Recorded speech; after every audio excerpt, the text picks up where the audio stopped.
The 5 a.m. club is lying to you.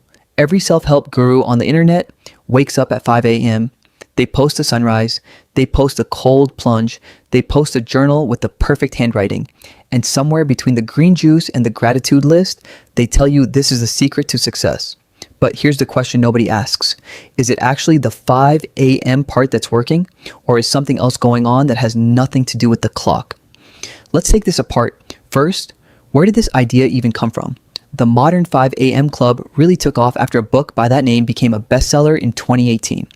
The pitch was simple. Wake up before the world does, and you win the day before anyone else even starts. It sounds powerful. It sounds disciplined.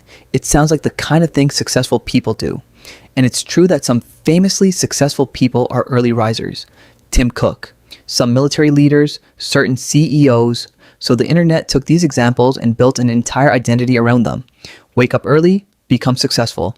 Simple cause and effect. Except that's not how psychology works. This is what's called survivorship bias. You're only looking at the early risers who succeeded. You're not counting the millions of early risers who woke up at 5 a.m. and had a completely average day, or the equally huge number of highly successful people who are night owls. Some of history's most productive minds worked late into the night. Writers, scientists, programmers. The clock was never the variable that mattered. So what's actually going on when someone wakes up early and their life seems to improve? Here's the real mechanism. It's not the hour, it's the structure. When someone commits to getting up at 5 a.m., they're not just changing their wake time. They're usually also going to bed earlier, cutting late night phone scrolling, planning their morning the night before, and building a routine with fewer distractions. All of that is what psychologists call environmental design. You're removing friction and adding intention. That's the part that actually changes outcomes. The early wake up is just a symptom of a person who has already decided to take control of their day. It is not the cause of that control. There's also something called chronotype, and this is where a lot of 5 a.m. advice quietly falls apart. Your chronotype is your biological tendency toward morning or evening alertness, and it's not just a preference, it's wired into your genetics through something called the circadian rhythm. Roughly speaking, people fall somewhere on a spectrum from strong morning types to strong evening types, with most people somewhere in between. If you are a genuine night owl, forcing yourself into a 5 a.m. wake up doesn't unlock discipline. It creates something researchers call social jet lag. You're essentially living in a different time zone than your own body wants to be in. The result isn't peak performance, it's chronic sleep debt, worse mood regulation, and lower cognitive performance during the exact hours you are trying to optimize. So here's the uncomfortable truth the 5 a.m. club influencers don't post about. For a night owl, the exact same routine, done at 8 a.m. instead of 5 a.m., can produce identical results. Same journaling, same exercise, same focused work block, same outcome. The only difference is that the night owl isn't fighting their own biology to get there. This is backed up by sleep research going back decades. What predicts performance and mental health isn't wake time. It's sleep consistency and total sleep duration.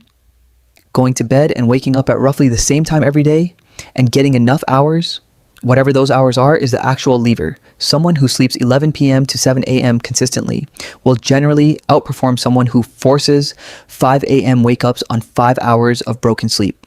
There's also a marketing layer to all of this worth understanding. The 5 a.m. aesthetic sells extremely well online. It signals discipline. It signals superiority. It's visually appealing. Sunrise, coffee, journal. It photographs better than someone rolling out of bed at 8 a.m. and immediately opening a laptop. So, creators are incentivized to push the 5 a.m. identity even when the underlying psychology doesn't fully support the clock time itself. None of this means early rising is bad. If you are naturally a morning type or if 5 a.m. genuinely fits your life, waking up early can absolutely work well for you. The problem isn't the hour. The problem is treating one arbitrary number as a universal law of success when the actual psychology points somewhere else entirely. So if the goal is a better morning, better focus, better output, here's what the research actually supports. Pick a wake time that lets you get 7 to 9 hours of consistent sleep. Keep that time stable, including on weekends, because inconsistency is what really wrecks your circadian rhythm. Build a short, repeatable morning routine. Doesn't matter if it starts at 5 a.m. or 8 a.m. And reduce the friction the night before, lay out what you need, decide your first task in advance, and get off your phone earlier. That's the actual formula, not a magic hour, a stable rhythm and an intentional structure. The next time you see someone posting their perfect 5 a.m. morning, remember what you're actually looking at. You're not looking at the cause of their success. You're looking at the byproduct of a person who already decided to take their life seriously. You can build that same intention at whatever hour your biology actually agrees with. The clock was never the secret. The consistency was.